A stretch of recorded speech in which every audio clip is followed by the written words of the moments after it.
Hey mummies! Feeding is one of those things we all assume will just come naturally, right? Well, at least that's what some of us are always told. But for most of us, reality hits. It's your baby constantly crying, they're pulling away, they're having feeding sessions that just do not feel comfortable. And before you know it, you're sitting and wondering, am I doing something wrong?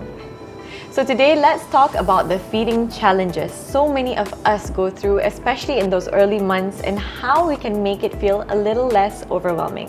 I'm joined by Puan Noriza Ibrahim, a certified lactation counsellor, to help us understand more about feeding challenges that most new moms do not expect.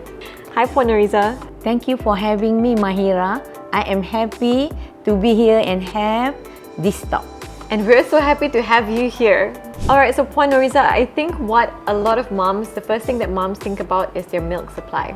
Like the moment the baby gets fussy or they get frustrated when it comes to feeding, the automatic thought that comes to the mother is my supply enough for my baby? So in your opinion, is that always the case? No, Mahirah, a lot of the time, dia bukan volume susu tapi cara baby menyusu. Especially untuk baby yang baru lahir, they are still learning. So dia bukan milk supply saja, but is the feeding adjustment.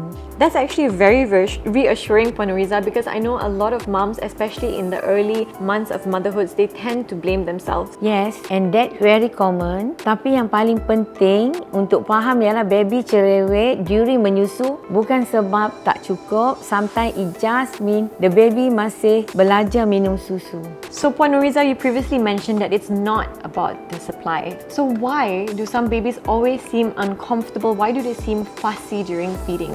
Like they will latch onto their mother, they will let go, and then they will cry, and it's just this repeating cycle going back and forth, and it can be very stressful for moms. Ya, Mahirah, that usually come down kepada cara baby itu terima susu kan. Kita kena ikut rentak baby. Sometimes baby bila dia tak selesa atau tak terima susu dengan baik, dia akan crying. Baby feed using a pattern. Maknanya ada macam-macam cara untuk dia menyusu. Contoh, suck, telan and ambil nafas, breathe. So kalau rentak flow well, feeding feel calm and easy for mommy.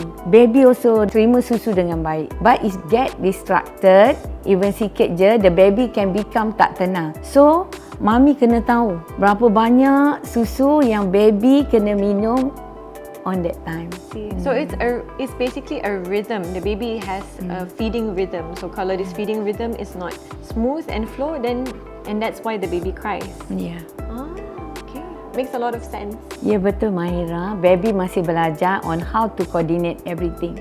Baby rasa macam tak selesa. They may put away and then kita rasa macam baby tu cerewet or seem uncomfortable. And that makes so much more sense now, Puan Noriza. Alright, so Puan Noriza, moving on to our next segment. Now this is something that you hear quite often. Puan Noriza, especially when mommies who are trying to bottle feed or they're trying to do mixed feedings, sometimes the baby just rejects the bottle completely.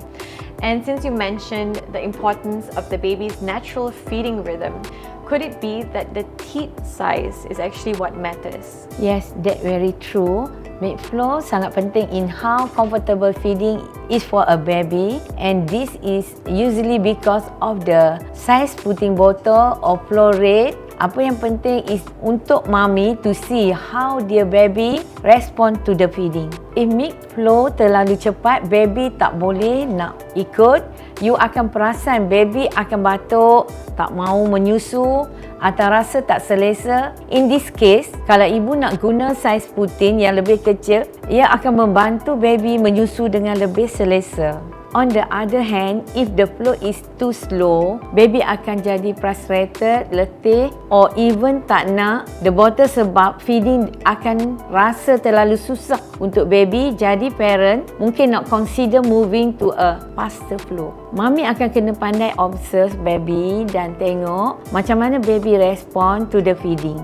And that makes so much more sense. You know, as a parent myself, sometimes we just use whatever bottle teat that comes with the bottle or if it's on sale. But I guess babies don't really work that way. Exactly, Mahirah. Babies ada pace sendiri masa menyusu, so puting botol kena ikut pace baby. Kalau flow sesuai, feeding akan jadi lebih senang sebab baby tak rasa stres untuk dapatkan susu. That's clear. Thank you so much, Puan Noriza. Now, talking about teats. Now, I know some moms, they say that their babies prefer a more natural teat, while others, they prefer a more softer teat. In fact, some babies, they reject the teat bottle altogether. So, when it comes to this, does the design of the teat actually matter? Yes, memang penting. Tapi penting juga kita tengok melalui pengalaman cara penyusuan baby, bukan saja untuk saiz puting botol. Bila kita pilih botol atau puting, ibu bapa boleh cari design support natural motion dan membantu adapt to the flow of the baby menyusu.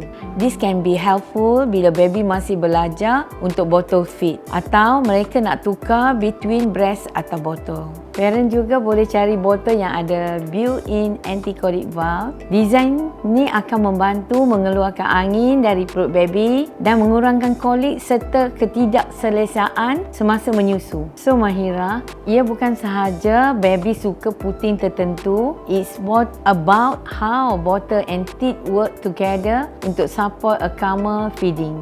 I love that explanation, Puan Noriza, because sometimes the bottle rejection is not about the mom doing anything wrong. It could just be the teat size, it could be the bottle, and it's just about how the feeding needs some adjustments. So thank you for taking away some of that mom guilt as well. So before moving on to the next segment, I do want to talk a little bit about materials of bottles. Like we hear, as moms, we hear a lot of these terms, PP and PPSU, but a lot of moms may not know what that means or what that refers to. So when considering a feeding bottle, what kind of material should parents be looking out for? Soalan yang bagus Mahirah. Dalam pasaran ada banyak botol yang berbeza, whether it's material, type and design. PP botol are more common. Botol ni ringan dan practical for everyday feeding.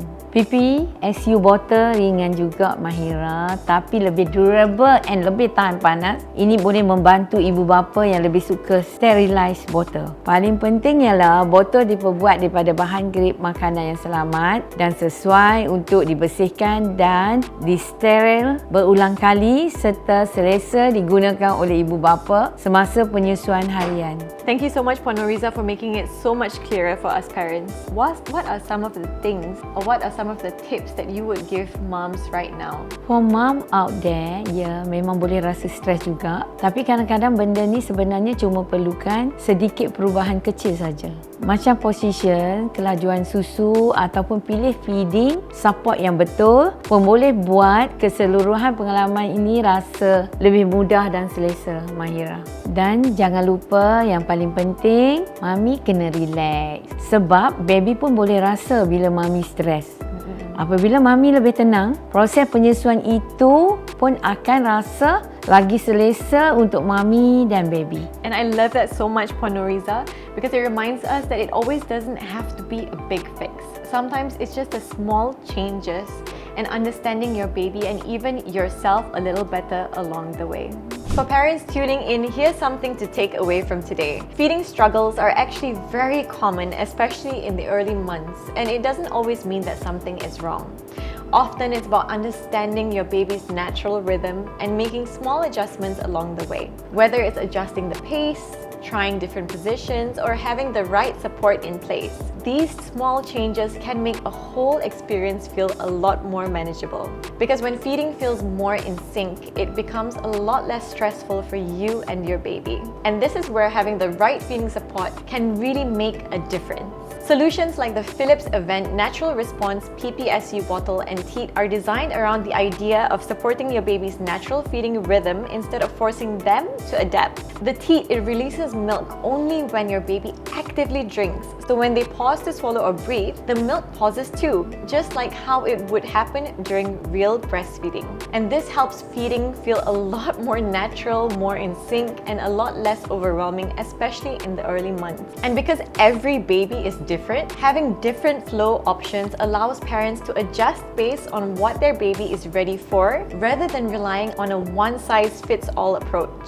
For added reassurance, Philips Avent teats have also been tested internationally and achieved a 93% teat acceptance, which can give new mummies a little more confidence when introducing a bottle or navigating mixed feeding.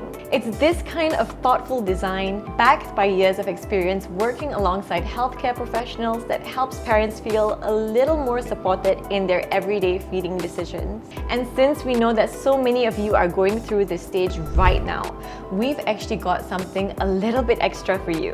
We'll be giving away a Philips Avent single electric breast pump worth Rm 839 each to 3 lucky mummies. Yes, you heard that right, a breast pump. And all you have to do is to answer this one simple question. Babies feed better when the flow matches their natural rhythm. Is this true or false? Next, tag 3 mummy friends and ensure that your profile is set to public and you're all set. It's as simple as that. And a special thanks to Philips Avent for making this conversation possible and for supporting parents through the little moments that matter most. That's it for today's episode of Ask Me Doctor. Thank you everyone for watching. Till next time, I'm Mahirah Khan. I am Puan Noriza Ibrahim. And this is motherhood.com.my. Bye! Bye.